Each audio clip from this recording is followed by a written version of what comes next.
काल सुरेश उर्फ भैयाजी जोशी यांनी जे वक्तव्य केलेलं आहे ते वक्तव्य प्रत्येक मराठी माणसाने ऐकून घ्यावं. कारण एकंदर आपण भाजपची गेल्या काही वर्षांमध्ये भूमिका पाहिली तर महाराष्ट्राचा अपमान, महाराष्ट्राच्या महापुरुषांचा अपमान, मराठी भाषेचा अपमान हे सातत्याने करत आलेले आहेत. आत्ताच आम्ही ऐकत होतो खूप निवडणुकीच्या आधी वगैरे आणि लगेच नंतर अभिजात भाषेचा दर्जा आम्ही दिला असं फडणवीस साहेब आम्हाला सांगत होते. सगळीकडे त्यांनी सेलिब्रिटीना वगैरे ट्विट करायला लावलं. पण खरी परिस्थिती ही आहे आणि जे मी त्या दिवशी पण बोललो होतो की आपल्या राज्यामध्ये मराठी भाषा भवन जे मरीन ड्राईव्हला आपण करत होतो, आमच्या सरकारने करत होते, आम्ही महाविकास आघाडी म्हणून करत होतो, त्यांना ह्या सरकारने स्थगिती दिलेली आहे. मराठी नाट्यकला जी आहे त्याचं एक दालन म्युझियम आपण गिरगाव चौपाटी ते करत होतो, तिथे त्याला स्थगिती काय रद्द करून टाकलेलं आहे. आणि एकंदर मग कोश्यारी असतील, कोरटकर असतील, सोलापूरकर असतील, आपल्या महापुरुषांचा अपमान म्हणजे छत्रपती शिवरायांचा अपमान, महात्मा ज्योतिबा फुलेंचा अपमान, सावित्रीबाईंचा अपमान, हे सगळं आपण किती पाहायचं, किती सोसायचं हा आता विचार करण्याची वेळ आली. एकंदर आता तुम्हाला कळलं असेल कालचं त्यांचं जे वक्तव्य होतं की घाटकोपरची भाषा ही गुजराती आहे. आज तुम्हाला कळलं असेल की बुलेट ट्रेन ही नेमकी ते का करतात आणि कोणासाठी करतात. आज ठामपणे ही वेळ आलेली, जसं तामिळनाड सांगतं, केरळ सांगतं, आंध्र प्रदेश सांगतं की त्यांची भाषा जी आहे अभिमानाने सांगतात. होय, आमच्याकडे लाखो लोक देशभरातून येतात, स्वप्न घेऊन येतात, नोकऱ्यांची स्वप्न असतात, कामं घेऊन येतात, मोठे झाले तिथे लोक, काही आपत्ती नाही. पण या मुंबईची भाषा असेल, या महाराष्ट्राची भाषा असेल, ही मराठीच आहे ही सुरेश जोशी यांनी जाणून घ्यावं आणि या वक्तव्यासाठी त्यांनी माफी मागायलाच पाहिजे. अन्यथा जसं अबू आझमीवर आम्ही कारवाई मागत आहोत, जशी कोरटकरवर मागत आहोत, सोलापूरकरवर मागत आहोत, तशी सुरेश जोशी यांच्यावर देखील म्हणजे भैयाजी जोशीवर देखील कारवाई ही झालीच पाहिजे. त्याच्यावर आम्हाला महाराष्ट्राचे जे मुख्यमंत्री आहेत, जर ते खरोखर या मातीचे असतील, जर खरोखर महाराष्ट्राचे मुख्यमंत्री असतील आणि आपले हित बघत असतील, त्यांचं वक्तव्य काय, त्यांचं उत्तर काय, ह्याची आम्हाला अपेक्षा आहे. मात्र त्या ठिकाणी मोठ्या प्रमाणात घोटाळा झाला आहे. कारण निकृष्ट दर्जाची कामं अद्याप पूर्ण झाली नाहीत. यावर उत्तर देताना उत्तर दिलेली आहे.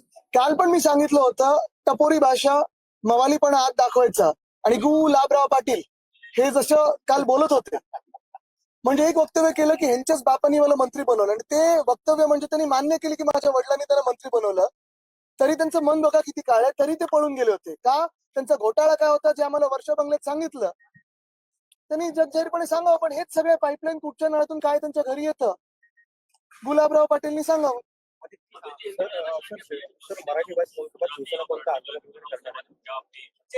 हमारी भूमिका स्पष्ट है, महाराष्ट्र की भाषा हो, मुंबई की भाषा हो, ये मराठी ही है.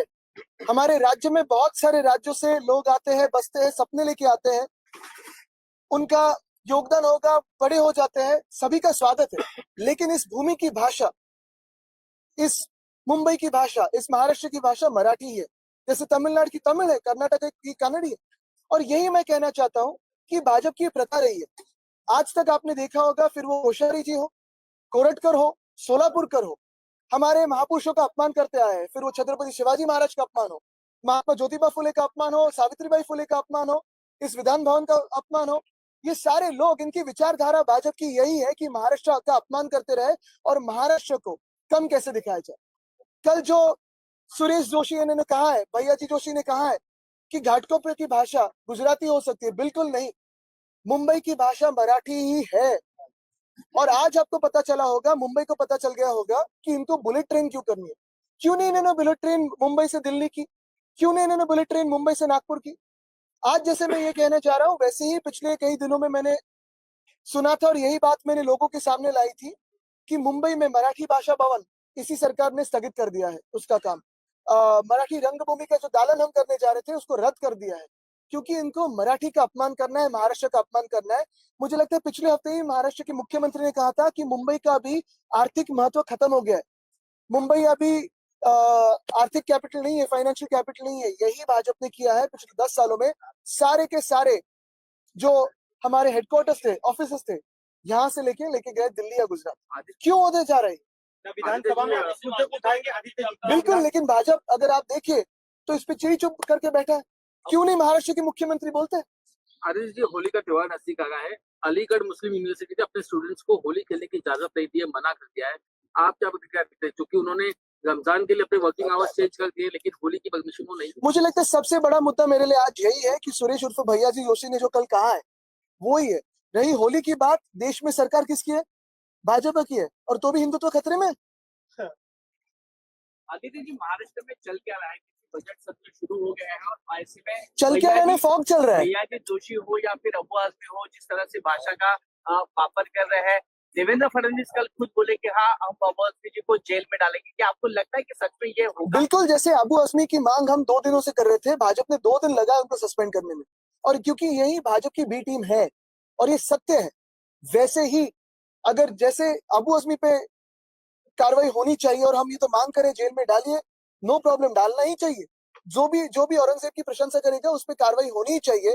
वैसी ही सजा जो छत्रपति शिवराय का अपमान करेगा और जो महाराष्ट्र का अपमान करेगा, जो मुंबई विरोधी होगा, जो मराठी विरोधी होगा, जो देश विरोधी होगा, उस पे भी होनी चाहिए। तो क्या सुरेश जोशी पे कार्रवाई होगी?